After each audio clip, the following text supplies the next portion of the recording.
ఇప్పుడు కాపు ఉద్యమంలో అంటే తుని సంఘటనల్లో చాలామందిపై కేసులు పెట్టమంటూనే పలువురిపై కేసులు నమోదు చేశారు కాపులను. ఈ అనవసరం అంటే అమాయకులపైన కేసులు బనాయించిన దానిపై మీరేమంటారు? కరెక్ట్ కాదు ఒకటి. కానీ ఇంకోటి ఏంటంటే ఇందులో 2 అంశాలు ఇమిడి ఉన్నాయి. ఎంతైనా ఎంత చిన్నదైనా సరే సంఘటన కేసుగా మారుతుంది. ఉద్యమాలు కూడా మనము ఆకలి మిందు అన్నం మిందు ఉద్యమాలు చేసి కూడా కేసులు పెడతారు. కక్షపూరితంగా మాత్రం పెట్టడం కరెక్ట్ కాదు.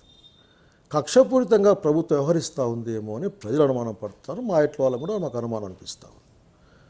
కాబట్టి కక్షపూరితం కాకుండా దాన్ని కాపులకు మేలు చేసే విధంగా వాళ్ళ ఆలోచన సాగితే మంచిదని నా అభిప్రాయం. 2019 ఎన్నికల్లో మీరు వైసీపీ వైపు చూస్తున్నట్లంటే వైసీపీ నుంచి బరిలోకి దిగాలని అసలు సింగనమాల అభ్యర్థి మీరేనని ఇప్పటి నుంచి అనుకుంటున్నారు. అందువల్లనే జగన్మోహన్ రెడ్డి వైఖరిపై మీరు మెతక వైఖరి అవలంబిస్తున్నారనేది జగన్మోహన్ రెడ్డిపై పెద్దగా విమర్శలు కూడా చేయడం లేదనేది కూడా మీ పార్టీ నుంచే వినిపిస్తున్న వాదనలు. ఇప్పుడు నేను కాంగ్రెస్ పార్టీలో పనిచేస్తానని స్పష్టంగా చెప్పాను. ఒకటి.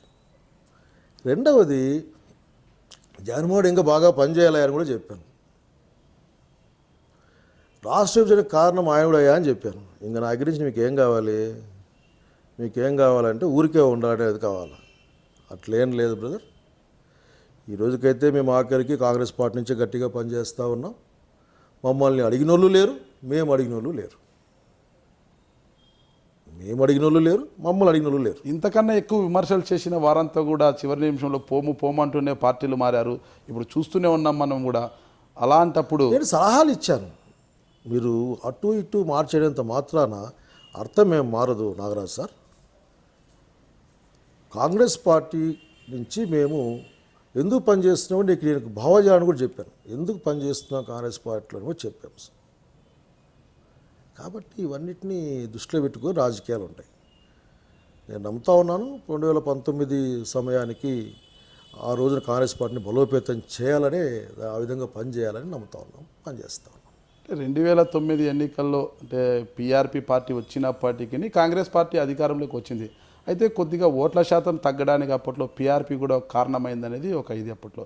అంటే ఇప్పుడు ఆయన చిరంజీవి సోదరుడైన పవన్ కళ్యాణ్ ఆయన జనసేన పేరుతో ముందుకు వచ్చాడు.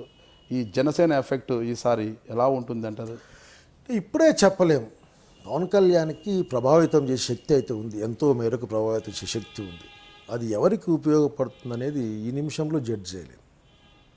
అంటే అతను ఏ విధంగా ముందుకు వస్తాడు, ఎంత ఫోర్స్గా ముందుకు వస్తాడు, ఏ భావజాలంతో ముందుకు వస్తాడు, ఇవన్నీ కూడా ఇంకా టైం అతనే ఇంకా మనం ప్రకటించలేదు. But so I hope that he will come with some conclusion. అప్పుడు ఏమో ఆమె కామెంట్ చేయొచ్చు. బట్ నేనేదేమంటే నేను పవన్ కళ్యాణ్ గారిని కూడా కాంగ్రెస్ పార్టీ సహాయం చేయమని కోరుతాను. 2019 ఎన్నికల్లో జాతీయ పార్టీగా కాంగ్రెస్ పార్టీ రాష్ట్రంలో మీరు ఒంటరిగానే బరిలోకి దిద్దారు. అంటే పిల్ల కాంగ్రెస్ అని పిలువబడుతున్న వైసీపీతో పొత్తు ఉంటుందా, అలాంటి జనసేనతో పొత్తు పెట్టుకునే అవకాశాలు ఏమైనా ఉన్నాయంటారు? మీకు మేము చాలా స్పష్టంగా చెప్పాము. మమ్మల్ని అడిగినోళ్ళు లేరు, మేము అడిగినోళ్ళు లేరని. పైగా పొత్తులు గిత్తులు మాట్లాడే స్థాయి నాది కాదు. అదంతా మా పార్టీ జాతీయ మాజీ మంత్రి మీరు. మా పార్టీ ఢిల్లీలో నుంచి మాట్లాడతారు. మా రాష్ట్ర కమిటీ నుంచి వెళ్ళే రాష్ట్రంలో ఆ రోజున ఎలక్షన్ల ముందర రాజకీయాల గురించి ఆలోచిస్తారు, ఎలక్షన్ల గురించి మాట్లాడతారు. ఆ రోజు నేను చర్చ అది తెలియదు. ఇప్పటికైతే మాకు ఆలోచన మా పార్టీకి మా హైకమాండ్ నుంచి లేదు, రాష్ట్రంలోకి లేదు. అంటే 2019 పొత్తు లేకుండా బరిలోకి దిగాలంత ధైర్యం కాంగ్రెస్ పార్టీ నాయకులకు మళ్ళీ ఉందంటారా? మన దిగాం కదా, తిరిగి మొన్న బుద్ధి చెప్పారు కదా ప్రజలు, ఒక్క సీటు కూడా అంతకంటే ఇప్పుడు బాగున్నాము అని చెప్పడానికి ఏం దొరికాయి మీకు ఆధారాలు? అవునా, చిన్నగా చెప్పాల్సి వస్తే నేను తిరుపతి ఇన్ఛార్జ్గా పనిచేస్తాను. మేము ఫస్ట్ ప్రోగ్రాంలు పెట్టినప్పుడు 50 మంది 100 మంది మేమే స్వయంగా ఫోన్లు చేసి పిలిచి తీర్చుకునేవాళ్ళం. నిన్న జరిగిన బ్యాలెట్కి తక్కువ అంటే 15,000 మంది వచ్చింటారు.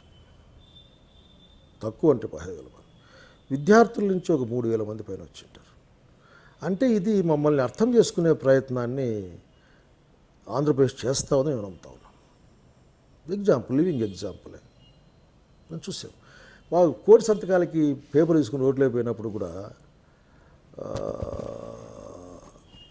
కొద్దిమంది ఎందుకు పెట్టాలా, వాళ్ళు బలే వచ్చినారులే అని మన అనంతపురం యాక్సిడెంట్లో మాట్లాడారు. నిన్న ఆ పరిస్థితి లేదు.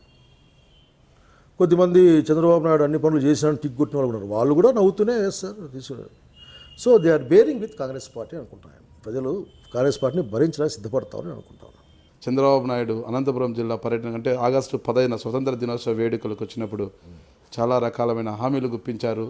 పేరూరు డ్యాముకు కూడా 850 కోట్ల రూపాయల నిధులు మంజూరు చేస్తూ ఇక్కడ ప్రకటన కూడా చేశారు. దాన్ని మీరు విశ్వసిస్తున్నారా? నువ్వు చాలా గంటల కొద్దీ మాట్లాడిస్తూ ఉన్నావు రారాజు, అందుకే ఓపి రసించిపోతుంది. నువ్వు మాకు గ్లూకోజ్ ఇవ్వాలి నువ్వు ఆఖరికి. ఎందుకంటే చంద్రబాబు నాయుడు గురించి మాట్లాడంటే మరింత ఎక్కువ మాట్లాడాల్సి వస్తుంది. కాబట్టి వారు గతంలో కూడా మన జిల్లాకు ప్యాకేజ్ ఇచ్చినారు.